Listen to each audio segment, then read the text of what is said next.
You feel better when you talk. Good morning, good morning, good morning. Good morning. This is Aisha with Life of a Daughter, and I'm coming from you from downtown Las Vegas, and we are at www.radiotribune.com. I'm so excited to be here this morning. I love downtown. I'm a little under the weather today, so my show won't be as long as it usually is. I'm actually only going to go 30 minutes. I probably should make a habit of only filming 30-minute blocks anyway, starting 30 minutes, taking a break, and then going another 30 minutes. And then this way, people can watch one half of the show and then watch the other half of the show. So I've been thinking about that. I don't know what I'm going to do, but I probably will do that. But needless to say, I'm live. I'm actually right now posting the link so that you guys can watch me live if you have gotten into a habit of watching a show. So you'll be able to watch me live. I have a couple of things I want to discuss, some things that I ran into that I just was like, what in the heck is going on? I first want to say I had a really good time the other day at Chateau with my brother, uh, Andre Rhodes, DJ Dre Day. Give me 1 second. I'm on live, www.radiotribune.com, or watch me here. Okay, so hi. I want to talk about a couple of things, but anyway, I had a really good time at Club Chateau at the Paris with DJ Dre Day, and he is there on Saturdays and Wednesdays. So he invited me on Wednesday to come party with him, and I'm a little too old to be partying, right? But oh my goodness, it was so hype. I had so much fun. So congratulations to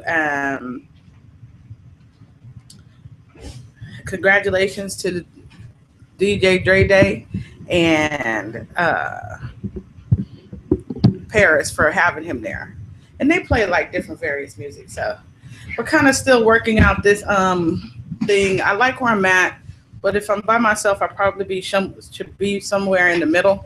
So I need to figure that part out. Next week I'll have guests. I was supposed to have my son on this week and my parents on, but it just so happened that my son is in camp and he didn't want to miss camp. And so I didn't want him to miss camp. And my parents help watch my nephew, and so they have to make sure that they get him up earlier. So I want to talk about one thing.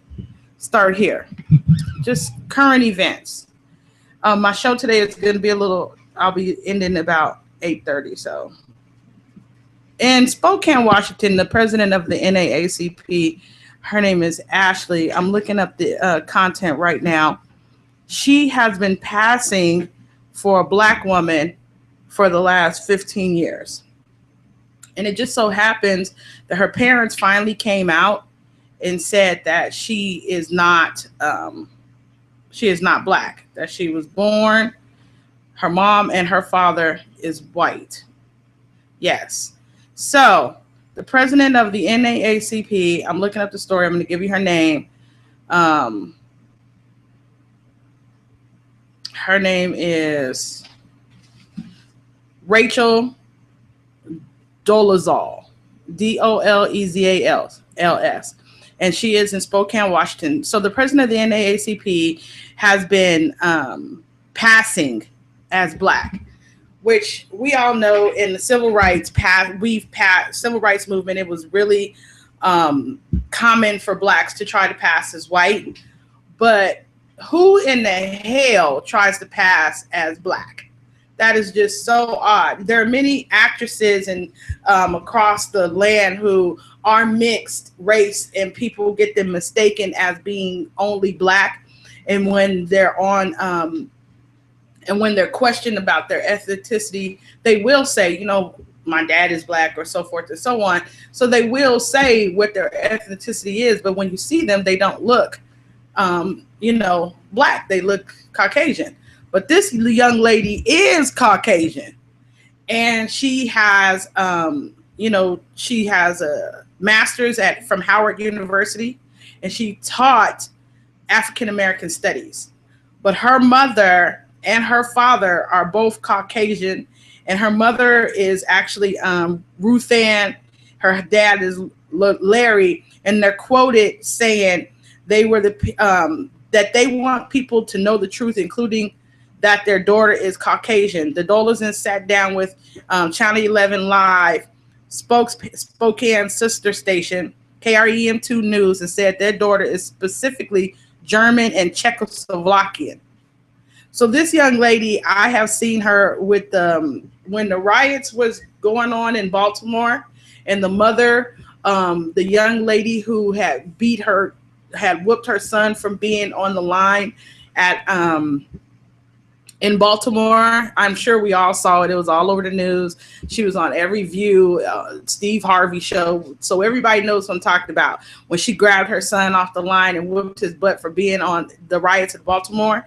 Well, she was one of the ones that was invited to to Fox to sit on a panel to talk about why that was or wasn't right for a parent to be seen actually whooping a child to get them in order. And she was talking about how, because she was being celebrated, and she was talking about how it's wrong for us to for the African American community to be seen beating their children, and how far past slavery have we gone that we're still showing us us hitting and abusing our children. And come to find out, she's not black. The largest thing, and she perceives, now I'm not saying, let's just say this. She can absolutely be an activist and be white. She can absolutely be pro-black and be white. She can be the president of the NAACP, because the president of the NAACP in Reno is also white. So why did she feel it necessary to pass for black? And when I say pass for black, I mean literally. She has curly hair, and she's wearing, like, if you see her clothes, which kind of tickled me, because I don't necessarily say that there is a way that as a culture black women dress. However, as a culture, black women are known to be church women. And so because they are church women, they have a way that they dress for church. And that's oftentimes transfers from church to business. No, I'm good. So from church, oftentimes you'll see young ladies, young black women wear suits that you would wear to church to work, and also jewelry, big jewelry and things like that.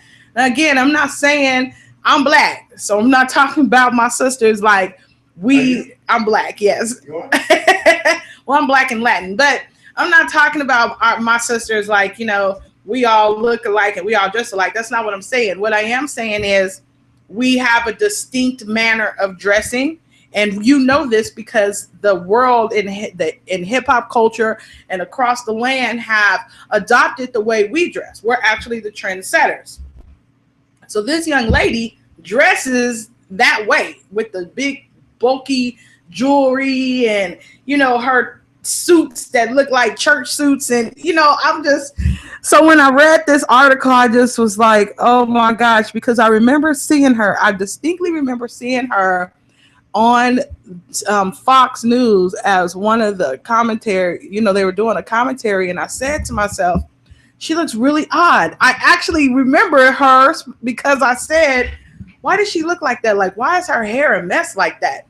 So, and I wasn't saying it as if to say like she was mixed or just something was off, and I couldn't put my finger on it. So when I read this story, I was like, oh, that's why. So, I don't know how many people out there know someone. I have a girlfriend. I have to be honest. I do have a girlfriend. She doesn't pass for black. She absolutely knows she's white, but she sometimes thinks she can be accepted as black.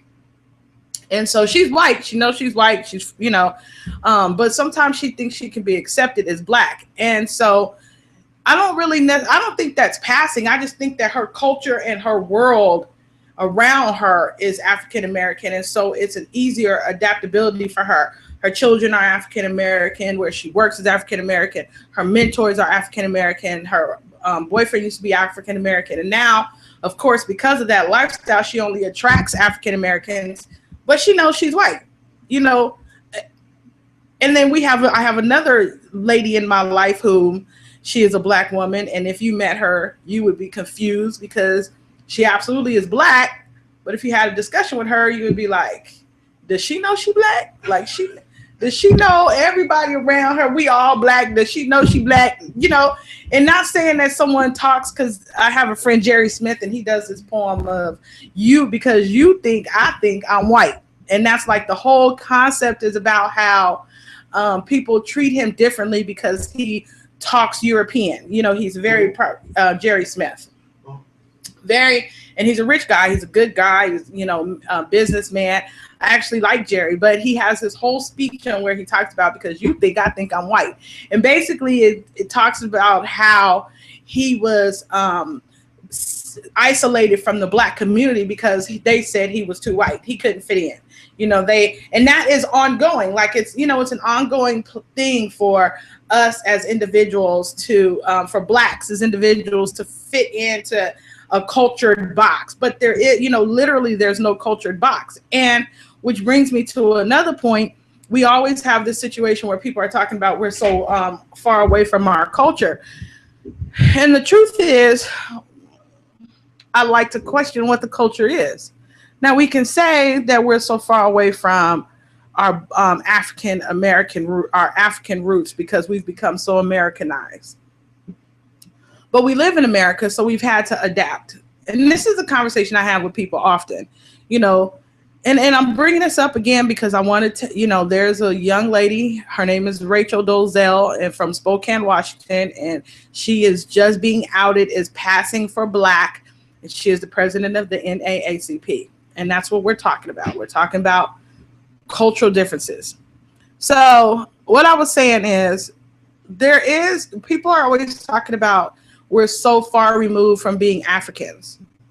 And so can she lose her job now for being white? No, one thing she might lose her job for lying. Because from what I understand, she's lied on applications and everything. She's lied as being, but they would have to prove that she's lying about it, because what she said is that she's different ethnicity. So, oftentimes when it asks, because I do this, so oftentimes when it asks, am I black or other, I'll check other, because I am not purely black. I am Latin. My grandfather is 100% Latin.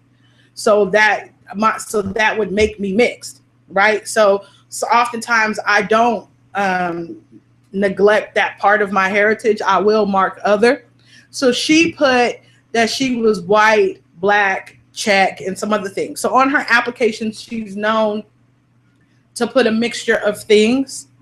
So they would have that. I don't necessarily say that that's lying, because we don't know if she's got black in her, right? You'd have to literally go through her bloodline or do her DNA. Or what did she do? She put others, or she put black? She put black, and then she put black as one of them, but she put some other stuff. So she would have to prove her ethnicity. Now, and she would actually have to, so here's another thing. Did she ever go anywhere where she said she was black? That would be another thing. Like, did people assume that she was black because she looks black? She didn't look black to me, but she's been wearing kinky hair. Yeah, she looked tanned. She looks tanned. So people might have mistaken her as being mixed. And she's married to an African-American man, and she has mixed children. So people may have mistaken her for being mixed, and she just never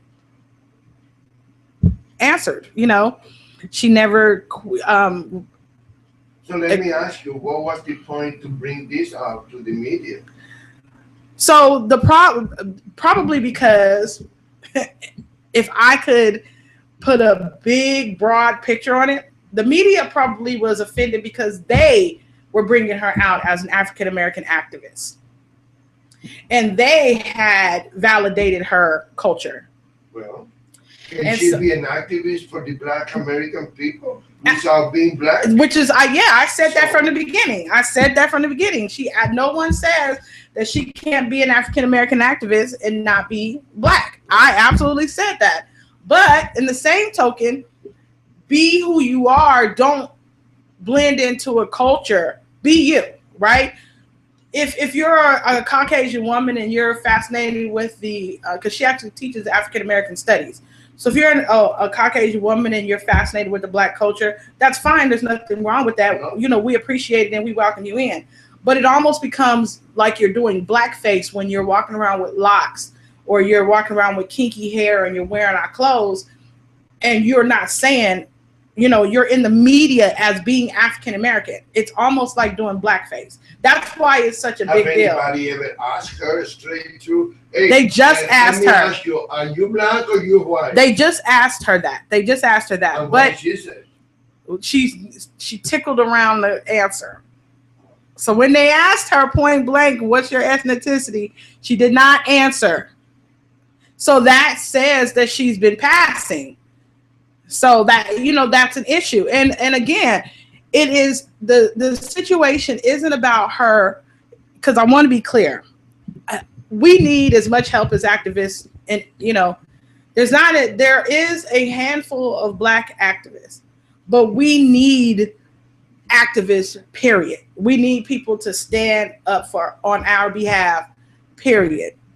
However, when you're in a situation, when you're standing up for our behalf, be you, right?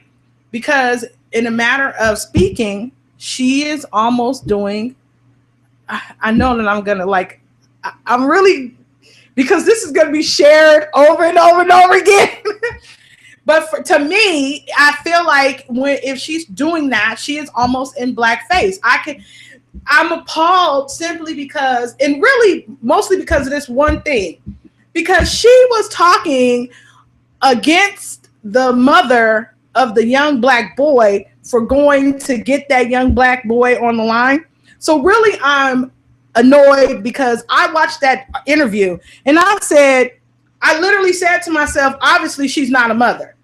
Because if that was me, and I don't know any mother across the culture line, yes, who wouldn't have, if they noticed their child freaked out, ran to go get their child, and probably beat his ass in front of everybody. I don't know.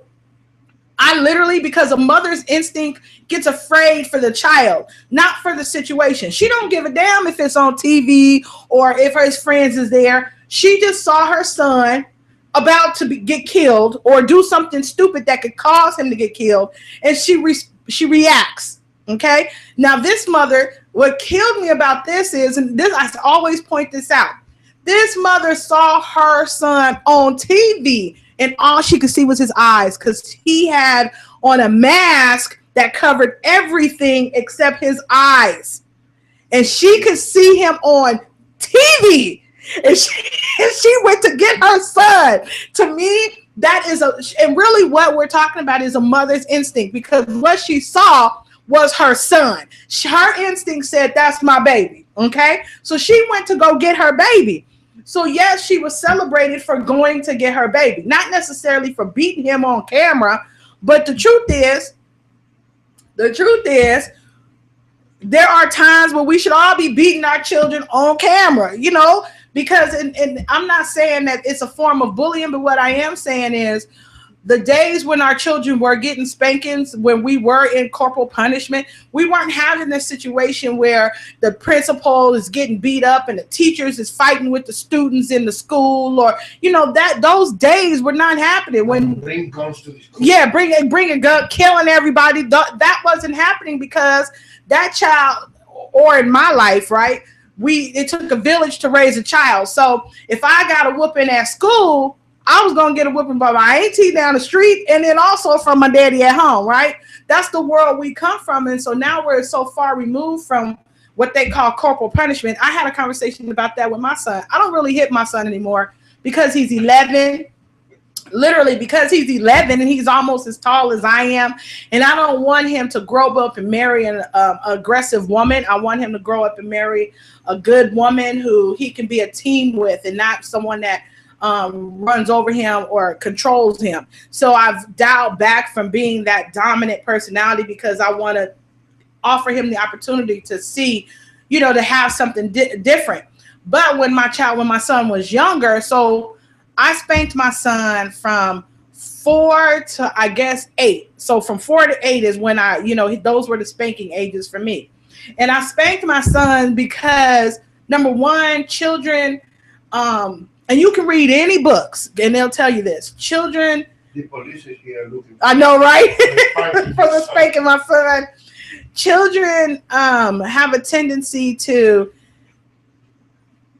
see fear and respect as the same when they're growing up. Okay, so your children can respect you, but if they fear you, they respect you more. So I would spank my son. I had and I still do actually. I have levels of tolerance on where you might be in an area of spanking. So I don't spank my son on the first warning or the second warning. So on the first warning, he gets a warning, right? On the second warning, he gets punishment. If he does it the third time, then obviously punishment didn't work. So that's when he gets a spanking, because my idea, my level. Yeah, but you're taking a chance that your son is going to pick up the phone and call the police. I don't care if you ended up in I don't give a. Let me tell you this. I whipped my son in Walmart one time, right? And so you know how we're all in Walmart and the kids is throwing tantrums. We all see it, right? Yeah. When kids throw tantrums. So my son was one of those kids. He was on the floor kicking his legs. I know, I got the picture. So I don't even know where he picked, because that's learned behavior. So I don't even know where he got that from. I looked down at him. There was a lady like at the end of the aisle. I looked down at him, and my son's very fair because he's mixed. And I said, son, these white people in here are going to think that the nanny is beating the child, but I don't care. They're going to have to call the people on me because I'm about to whoop your butt. And I said that openly because if someone was listening, I was hoping that they would hear me make this, yes, and making a conscious decision, not just beating my child, but making a conscious decision that he wasn't acting acceptable. And as a parent, I was making the necessary decisions, to discipline him. So I grabbed him. See, he just moved the camera. Now I have to move. There we go. Yeah, so there you go. So I grabbed him up. And actually it was all one swift motion, right? So after I consciously said, this is what I'm going to do, I grabbed him up and I stood him in front of me and I said, are you done? And he looked at me and he was tears flowing down his eyes. I think it was like 4. He was like, Mom, I want this cereal, because my son's vernacular has always been large. So he's always spoken like an adult kind of, So you have this 4-year-old saying, Mommy, I wanted that cereal, but you didn't think I should have that cereal. This is a discussion I'm having with my 4-year-old. And I said, son, you were on the floor. What is wrong with you? They don't need you to mop the floor. Now I'm still like so irritated because he's failing his hands. Everybody was laughing. The people, it was so crazy because people were down the aisle, but they weren't coming down the aisle. They were just letting me, handle my stuff. So I'm like, son, they don't need you mopping this floor. Anyway, I put him back down, still hoping that he wasn't going to, do what he was doing. Long story short, I think he walked like 2 steps and he fell on the ground again, kicking and screaming again. And I whooped his butt right there in Walmart. I whooped his butt and I left him there. I whooped him and then I walked off. So I think I hit him like 4 times. And I just walked on down the aisle. I said, when you done crying, kicking and screaming, you can come on, And so when I got to the end of the aisle. The police was waiting. No, it was a man, an older man. And he said, we were just letting you do your mommy time. And I was in Henderson, which Henderson Henderson is a predominantly upper echelon part of the city. And I was in Henderson and the man he just patted me on the shoulder like, poor baby. But I said that to say people understand that, there has to be some discipline. And I think that I didn't do it unruly. I really, it was managed discipline, but I had no choice. The child was kicking and flailing his arms in the middle of the store. And we all have seen that because my mom, when she sees it. And let me ask you, did you buy the cereal? Hell no, I ain't buy the cereal. And then when he comes scroll, are you kidding me? And here's the bad thing, because I know a mother that do that. No, hell no. Okay, here. No. And then, so here's what happened. So not only did he not get that cereal, but once he stopped crying, he caught up to the cart, right? And because he was always been skinny and tall, and he's like wobbling alongside of me. And I go, because I was gonna put him back in the cart because now you have lost the privilege to walk alone, because it was a privilege for him to not have to be in the cart, to be alongside of me. Oh, really? Yeah, because at 4, they're still really just learning how to manage themselves, so typically we still put them in a cart. But I was letting him be independent because he's a boy, But so what happened was he had to take his popsicles back because mommy had popsicles in the cart. So now, obviously, and I made him take the popsicles back. I said, here's your popsicles. Let's go take them back. So he had to put them back in the freezer. And now he was like, Mommy, I'll be good. I'm like, I don't care. I don't care if you'll be good. You just showed me that you can't be good. So no popsicles, So he couldn't get the cereal and he couldn't get the popsicles. Of course, a week later, I got the popsicles. Of course. And the cereal. No, I did not get the cereal because we can't feed our children a bunch of sugary and, what I mean? Like, you can't get in the habit of doing that. And the cereal that he wanted was all sugary and crap, which I would probably feed him. If I had bought the cereal, I probably would have given it to him for dessert, not breakfast. But I didn't even want it in my house because I don't like, I didn't have those habits. But just so that the audience knows, now my son eats oatmeal almost every day. He loves oatmeal, and that's because it started at that age. We had, most people, it's funny because most people I talk to hate oatmeal. But my son. Oh, I eat oatmeal now. Yeah, my son loves oatmeal. He can have oatmeal every day, and he'll be happy. Every morning, he'll have oatmeal, and he loves it. And I used to hate grits. Oh, yeah, I love grits. I just learned to love grits. I was in Macon, Georgia, and every time you order breakfast, they bring you grits. And yeah, because you was in Georgia. Don't bring me that stuff. Bring me hash brown. And she bring me the hash brown and the grits. Because you was in Georgia. So back to culturally. So culturally, the reason why I was irritated with Rachel trying to pass is because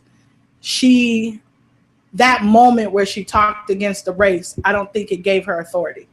She was talking and she used the pronouns we and us and out and as a people. And so what is she going to say? Black people this or black people that? We as a human beings. No, she wasn't saying we as a human beings. She was saying we as blacks, we as a culture. She was using pronouns like that. And so in retro, and when she was talking, like I said, I was offended then. So to see this information today, I wonder how many times she was asked to give her opinion on something as a professional, because she is an African-American. No. She also teaches African-American studies. So she would actually be a professional. So she has experience. She has experience. She has the knowledge. Yeah, the information. And so I wonder how many times she was asked for her opinion as a professional, as being the subject matter professional, right? And she spoke as a culture, because I know I saw her do it. So I wonder how many times she did it. So that is. Do you think she did that? I think for a job security, or she did that because to please her husband, and he's African American? No, because she's been passing even before she was married.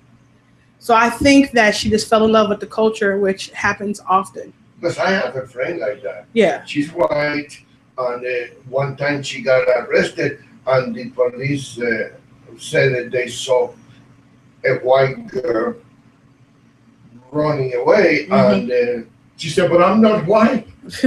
The judge looked at her. Actually, the judge was legate.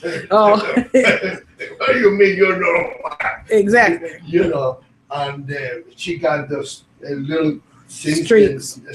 What do you call them? Streaks. Streaks. She dressed like that. Her boyfriend said she never been with a black man, been with a white man. She thinks she's black, and she's not. I know the parents and the grandparents. And that's what I'm saying. That happens. I don't know the great grandparents, but that happens. I know people. Like I said, I know people who whom I found out was not at all black. Needless to say, the situation is this young lady. It's not a matter of her passing. Let's be clear. It's not a matter of her trying to pass as black. It's a matter of her trying to pass as black and being in the eye of the media and representing us as if she has, as if she understands. That's the whole situation. I don't care that she's the president of the NAACP. You can be any color and be the president of the NAACP. I don't care that she teaches African American studies. I'm glad that you've learned enough about African American studies to teach us. And to teach other people. Right. So there's nothing. It's not even about that. It's the fact that she's gone to the media and has represented us as being a part of us. And my largest issue is she also. Here's another thing. If she represented us as a part of us, but she wasn't wearing kinky hair, like trying to kink her hair, or wearing what I would consider culture clothes, then I also wouldn't care. I would be like, well, she's a white woman, and you know what I mean? But it is almost like she's doing blackface. That is really what I mean, because in my mind, when I seen it now, I'm going to pull a picture up and I'm going to show you guys on the screen. Her husband knew that she was white. I wonder too, because when he saw the children so fair, well, no, he probably didn't, because she, so I'm going to show you guys this picture so that you're clear on what I'm talking about. I don't want any mistakes.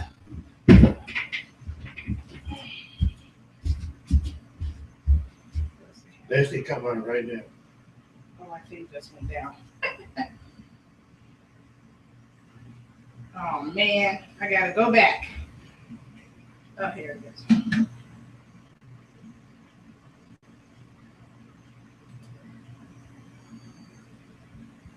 So here it is, just so that you guys can see. See her? That's her. The one, that one? And this is her. They boss her? They both her. Stride helmet. It'll protect your head when the flavor blows your mind through the back of your But she looked kind of black in the right one. Because and that's what I'm saying, she had been doing getting something. So I just wanted people to see so they don't be like, what in the world? So that's what I'm talking about. And again, it's not a matter of. So how did it was discovered that she was lying? Or that she was misleading? Her mom and her dad came out and said she is white. They said they were tired of her mom is a commissioner in another city in Minnesota. So now they lost their daughter because she's gonna be mad. Well, you know what? She's gonna be pissed at her. I'm sure that they told her to. I am sure, as a parent, I'm sure they had came out many a times and told her, "We're gonna give you one last chance to come clean." Right? You need to tell the people that you're white. Stop. But let me ask you something. Stop it. What is the difference? Why it has to be? You have to tell people that you are white. You have to tell people that you are black. Why do we have to keep going with the 1900 mentality? Why Because is black that? and white matters. First of all, ethnicity matters. It does matter. It matters. It matters. For It us matters. at home. Not just at home, in the workplace, in the world, it matters because the opportunities that are available. Okay, if so, we are only literally 50 years out of the civil rights movement. Yeah, 50 years is not a long time. And you can still dial back now that where white cops are shooting black children and are getting off. And the other way around too. And if it is the other way around, Yeah, it is. the media is not, we don't know the numbers. And as a matter of fact, I was listening to NPR News and they were saying that no one had even explored the numbers, the data, because the data had never been necessary before. But if you explore the data, saying that they are equal. Yeah, I'm telling you, it's not equal. No, it's according not. to NPR, yeah, it's not equal. So we're in a situation, and now because we have and I know this is the truth, because we have a black president, and he's not black, right? He's mixed. He's not black. He's mixed, right? So, no, he's white. Yeah. He came from his mother. And she's white. She's white. Right. So, but because we have a black president, presumably black president, right? No, he's not black. He's white. So I believe America and its ways of getting people back have made race an even larger issue because of that.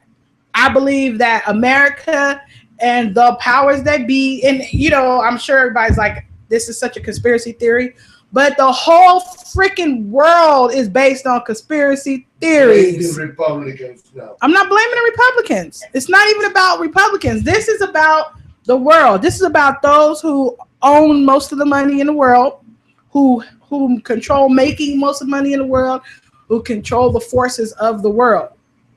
I believe that they were mad. They are mad that, this happened, right? And so it makes sense to start a full all-out freaking race war, right? And when you start a race war, what happens is the powers that be stay in control and those who aren't remain lower. And that's what happens. And so you're watching that. We're all watching a race war happen. It's not a figure of speech. It's not fake. It is absolutely real.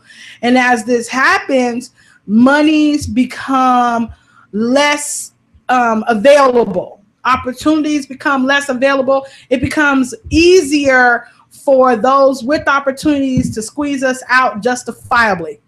And that's the reason why races matter, right? Because if we don't understand the power and authority that we have as a unit and as being able to come together, and when I say come together, I don't mean blacks come together with just blacks. I mean blacks come together with other minorities, with Latins and Asians, and being able to bind that relationship to battle as a whole. Because if not, what happens is we're limited in our thinking, we're limited in our resources, we're limited in our technology. So we're limiting the ways we're limiting our finances. So we're limiting the ways that would make us able to fight to fight equally in a race war. So that, but that is what's going on. And that's why race matters. And that's why this is some bull crap, because if she is passing and she is talking against the race and not bridging for what's going on with the race, then she acts as almost an Uncle Tom. So she would, they are taking her professional opinion as being a black woman and talking against the black race. And so now it makes it seem like, we're losing a battle in leadership in the race war. Go ahead. Right. You got to guess, don't you? So it says today at noon on Face the Tribune, Craig Mueller, who is representing North Las Vegas Judge Catherine Ramsey, who is suing the city of North Las Vegas for many things, tune in and listen to the show to find out more. So you want to listen today at noon to Face the Tribune with attorney Craig Mueller, who is representing the North Las Vegas Judge Catherine Ramsey. And so you guys, if you're not aware of what's going on in North Las Vegas, there's a lot of, I cannot believe that my show is turning into a doggone political show. That has me so irritated right now. I got to get some guests on the show and make this a family-friendly show. I don't want to be known as a person who has political views. That's just not who I am. Well, it is who I am, but not openly. So I got to figure that out. I said I was only going to do a 30-minute show, and now it's 8:42. So I guess I might as well just finish the show. I also wanted to talk a little bit about Father's Day. So Father's Day is coming up, and so I was thinking this morning how Father's Day always sneaks up on us, and we're not aware of it, but when it is Mother's Day, the whole world stops and awaits the time. So Father's Day is next Sunday. And I'm thinking to myself, man, what am I going to do for my dad, right? For my mom, I had everything planned. The kids had all the things that they were going to do. And we were all excited and, you know, all of this stuff. And then on top of that, like, because I'm a mother, so the kids had everything planned for me as a mother and what they were going to do. And this Father's Day, I'm thinking, oh, Lord, I'm struggling. What am I going to do? What am I going to do for my dad? And so I was thinking to myself, isn't it funny how we've gotten to a place where we don't really focus on the men and their contribution to the household and lifestyle? Like, where do we go to the point where we don't honor and respect and celebrate our men? So next week, I'm going to do a really, really big thing, and I'm going to try to get some men in here. It shouldn't be too hard, but I'm going to do that. So I was talking to a father on yesterday, and I'm just so proud that he's a single father. He has custody, you know, because nowadays men have custody of their children. So they're the primary caregiver of their children. And he has custody of his daughter, and he talks about her with such joy and pride and love. And I just was like, I was so elated to have the conversation with him. And he was as giddy about her as I was as giddy about my son. And I just, you know, it put the whole man parenting in a different perspective for me. So I typically tell people, you know, when daddies are raising their children, daddies are daddies and mommies are mommies. And so that conversation usually isn't, you guys hold on a second. I got to shut this door.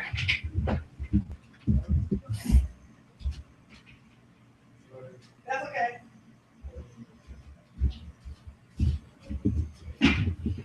Hi. So I always have the conversation where mommies are mommies and daddies are daddies. And basically what I mean by that is that moms do things like moms do and dads do things like dads do. So I'm having a discussion with this young man about his child, and she's a girl, and we're talking about her needing, she's maturing, and so she's going to be needing a training bra. So I was telling him, I was like, you know, buying a training bra can be a very different experience, and you want to make sure that it's a, you know, memorable experience. I said it's almost like a rite of passage for us. So you want to make sure that you're doing that, you know, it's memorable for her. You want to have a woman's day with her and take her to, you know, pick this out.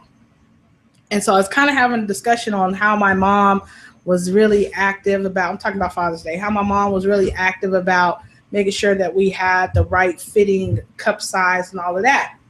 I said, however, because I was like, well, maybe, you know, her mom should do it, or maybe your mother should do it, or whatever.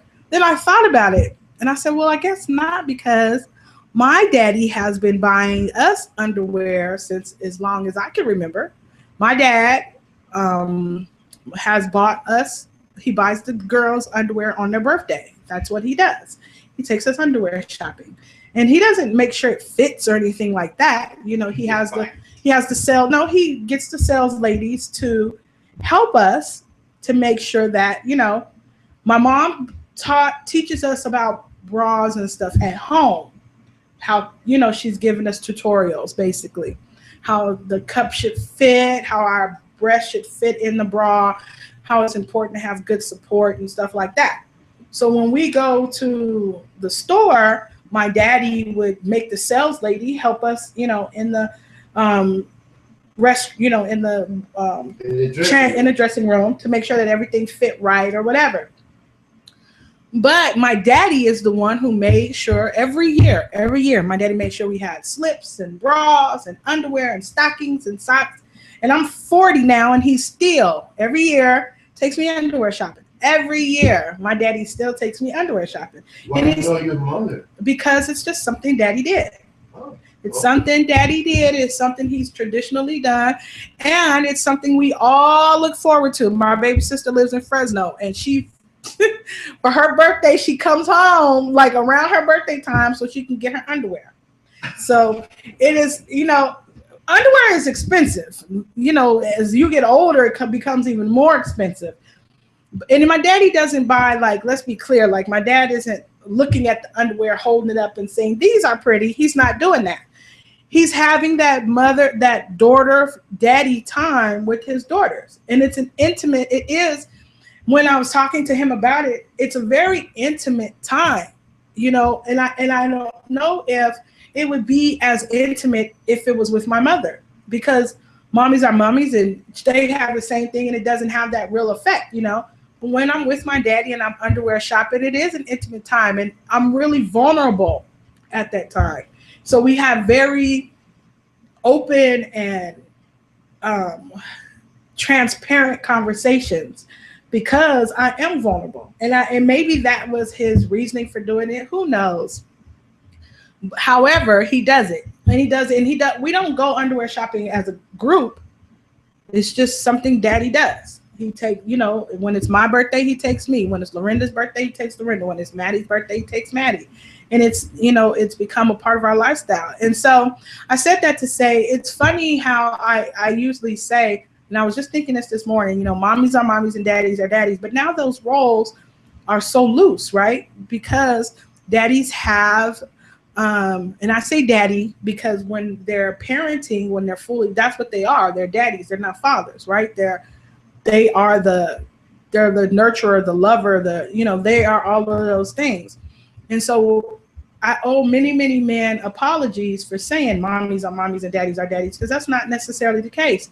Nowadays, daddies can play the role. They can be what mommy needs to be when mommy's not there. They know how to be loving. There's nothing more intimate than a relationship with a daughter and her father. And it should not be something that diminish the masculinity. Absolutely. Of the father. No. And some guys have that mentality. Oh, that's a guy thing. That's a woman thing. And it's not. But what I'm saying is, now as the world is evolving, men are understanding that it's okay to be soft. Yeah. And they're being comfortable with being not too soft. Too soft, but they're being comfortable with being the nurturer to their child. And it's not, I was saying this to a friend about her guy friend. He just won custody of his daughters. Excuse me. And I was telling her, I said, I'm always wanting to celebrate a man when he has his children, because for a woman, being a mother is natural. It's nurturing. Being that person is natural.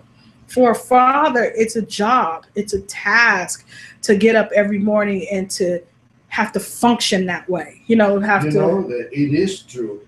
And 2 times already I have seen that. Yes. A father, or I don't know if it was a father or a stepfather, whatever, and he was wiping the little girl's mouth. And I told her, I said, look how lucky you are. Yeah. Your daddy is taking you shopping.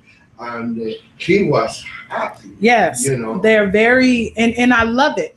And so I brought this up because I was saying to them, how the media doesn't play out Father's Day as much as they do Mother's Day, and how I've been noticing it, and how even I hadn't taken the time to really plan something special for my father. Because we have a page for Father's Day. Yeah, and this it's coming really week. it's important that we go back to reverencing and respecting the men in our lives and the importance of who they are and their, because they, you know, there is a, so we always say everything comes from a mother, right? Which is the truth. But the reality of it is, without the man, the mother cannot conceive.